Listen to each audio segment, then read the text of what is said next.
शुरुआत के रूप में मुझे मुरारी बाबू ने सन 2004 के अंदर राक्षस ताल पे कथा किया, जहाँ अपने रुके हैं उस स्थान पर 1997, 2004 राक्षस ताल और 2011 कैलाश बेस कैंप पर, जहाँ अपने अभी परिक्रमा के बेस पर गए, वहाँ आपको मालूम पड़ेगा।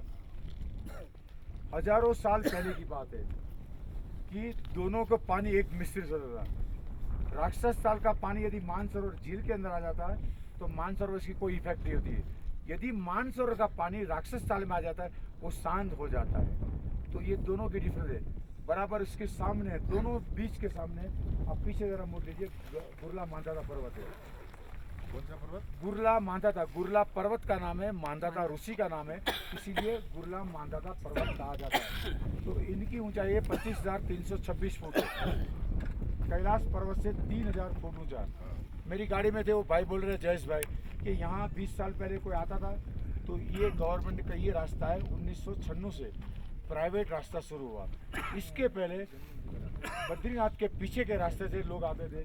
तो बराबर अपने जाएंगे, ये है सामने भाग, इसके पीछे से India border and Nepal border आती है। उत्तराखंड से आते थे। उत्तराखंड से आते थे, अल्मोड़ा, धारचूला और धारचूला से बुद्धि, गुंजी, कालापानी, नाभिडांग टू तकलाकोट होकर वहाँ आते थे। अब बताऊँ कि भारत सरकार से जो पैदल चलकर 250 किलो चलना है उसका रास्ता इसके पीछे। अब वो आपको मालूम कैसे पड़ेगा? जब मानसरोवर कैलाश अरे राक्षस ताल से अपने गुजरेंगे इधर से नीचे और वहाँ से जाने का रास्ता है। लेफ्ट हैंड साइड पे जाएंगे तो तकलाकोट। मानसरोवर जो लोग बीमार हो जाते हैं उनको तकलाकोट हॉस्पिटल में दाखिल किया जाता है। जो लोग भारत सरकार की ओर से आते हैं वो तकलाकोट आते हैं। तकलाकोट के बाद बस के द्वारा वो लोग पहले राक्षस ताल दर्शन करेंगे, फिर मानसरोवर का दर्शन करेंगे। स्वामी प्रणवानंद ने राक्षस ताल के अंदर आप देखेंगे 4 बेट है, 2 बेट है उसके अंदर आइलैंड, आप देखें गौर से। उसके अंदर 1946 के अंदर ये पानी सब जमा हुआ, फ्रोजन हो जाता है। उसका टेम्परेचर राक्षस मानसरोवर से ज़्यादा टेम्परेचर ये फ्रोजन हो जाता है। सबसे पहले ये अक्टूबर में फ्रोजन होने शुरू हो जाएगा। ये अक्टूबर के बाद सारा फ्रोजन होगा। इसके अंदर स्वामी प्रणवानंद जी याक पर बैठकर सारा लेक इसका किनारे से सामने किनारे चले थे। वो 1946 की बात है। तो अपने यहाँ से चलेंगे। अब यहाँ से पहले परिक्रमा करके जाएंगे। यदि बाबा ठीक रहेगा मौसम तो दिखेंगे।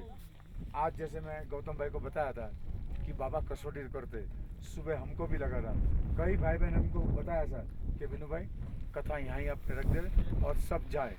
सुबह का मौसम ही ऐसा था। और आज गोवर्धन उत्सव है और आज एकादशी भी है और कई लोगों ने बड़ी अच्छी तरह से लेक मानसरोवर में पूजा किया और बाबा ने सब अच्छी तरह सबकी जो मनोकामना थी पूर्ण हो।